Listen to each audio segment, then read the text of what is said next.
Dilute the milk at the bottom of the bottle with water until the whole bottle is filled. This is the family's food for a day. In the morning, he left all the food for his daughter and went out early on an empty stomach. In the era of the Great Depression, having a full meal was already a luxury. The dock in the early morning was crowded with people looking for jobs, but the foreman only wanted 9 people. Old Bull wasn't chosen, and he could only leave disappointedly. Who would have thought that the once glorious boxing champion had now fallen to such a state?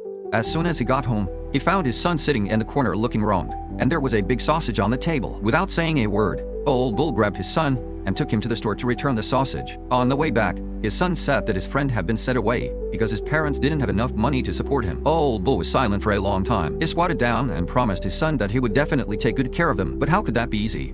Fortunately, the manager arranged a boxing match for him. He would get $50 whether he won or lost. Before going on stage, the manager found that Old Bull had hidden the injury on his hand. He flew into a rage, but the situation was like an arrow already on the bowstring, and it had to be shot because of the broken bone in his hand. This match was extremely ugly. In the face of the audience's dissatisfaction, Old Bull stretched out his right fist, but accidentally hit the top of his opponent's head. Although he endured the intense pain and almost won the match by a narrow margin, not only did he not get the prize money, but the association also revoked his boxing license. Losing his job meant that the gas and electricity at home would be cut off. His wife said that they had to send the children to their relatives' homes, but Old Bull flatly refused because he had promised his son that he would never send them away. He took out the shoe polish and asked his wife to apply it on the plaster cast so that others wouldn't be able to tell that his right hand was injured, and he could still go to the dock and take a chance. A few days later, the electrician cut off the electricity in their house. They had already owed for months' worth of electricity bills. If the electricity wasn't cut off, even the electrician would be fired. Without electricity,